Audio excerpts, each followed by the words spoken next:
அன்பார்ந்த கொடான குடிமக்களை எல்லாருக்கும் மாலை வணக்கம். அதாவது என்ன சொல்லலாம் அப்படின்னு பார்த்தீங்கன்னா, சித்தர்கள் சித்தர்கள் வந்து எல்லாம் சொல்கிறாங்க. சித்தர்கள் வந்து எப்படின்னா, எந்த துறவியும்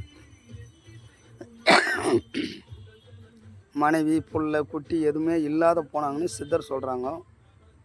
ஆனால் நான் பார்த்த வரைக்கும் என் அனுபவத்துக்கு நான் சொல்கிறேன். எனக்கு இன்றைக்கி 44 வயசு ஆகுது. என் குருவை 5 வயசில் நான் பார்த்தேன். 10வது முடிச்சுட்டு என் குருவை அந்த டைமில் நான் பார்த்தேன். என் குரு பார்க்கும்போது என் குரு கணவன், மனைவி, பசங்க, குட்டி, தெய்வம் சித்தர்கள் ரீதியில் வழிபாட்டில் இருந்தார்.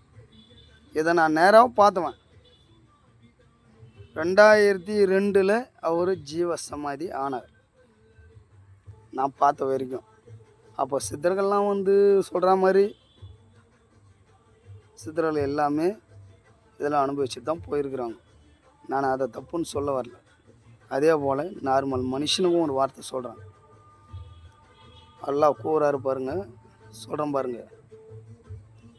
எவன் ஒருத்தன் அடுத்தவன் குடும்பத்தை அழிக்கணும், அந்த குடும்பத்தை அழிச்சிட்டு வாழணும் அப்படின்னு நினைக்கிறானோ, அந்த அழிவு அவன் குடும்பத்துக்கே தேடும் தெரிஞ்சுங்க. அதே போல் இன்னொரு விஷயம் சொல்கிறேன்னு கேளுங்க.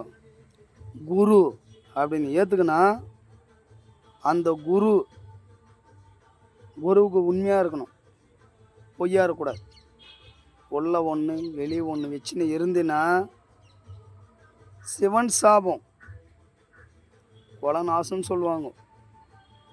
சிவனை தேடி போகிறது மட்டும் இல்லை, சித்தர்கள் ரீதி சிவனுக்கே பாடம் சொன்னோம் முருகன், அப்பனுக்கே பாடம் சொன்னது முருகன். அந்த முருகனோட அடிமை தான் இந்த சித்தர்கள். அப்படின்னா இது எங்கே போய் சேரும்னு கொஞ்சம் யோசனை பண்ணி பாருங்கள். ஏன் இதை சொல்கிறேன் அப்படின்னா, என்றைக்குமே ஆபத்தை தேடிக்காதீங்க. நீ எந்த வார்த்தை விடுறியோ அந்த வார்த்தை ஒன்றையோ தொடும். நீ எவனை படின்னு சொல்கிறியோ அவன் நல்லா இருப்பான், இன்னும் மேலும் மேலும் நல்லா இருப்பான். ஆனால் நல்லவனுக்கு காலம் இருக்காது. கலியுகம் அவனை அழிச்சு போட்டுரும், தாய்த்திரும்.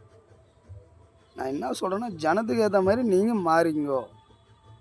ஆனால் என்னால் முடியாது சாமி, இப்போ கூட சொல்கிறேன், என்னால் முடியாது. என்னால் மாறவே முடியாது. ஏன்னா நான் அதெல்லாம் தாண்டி வந்துட்டேன்.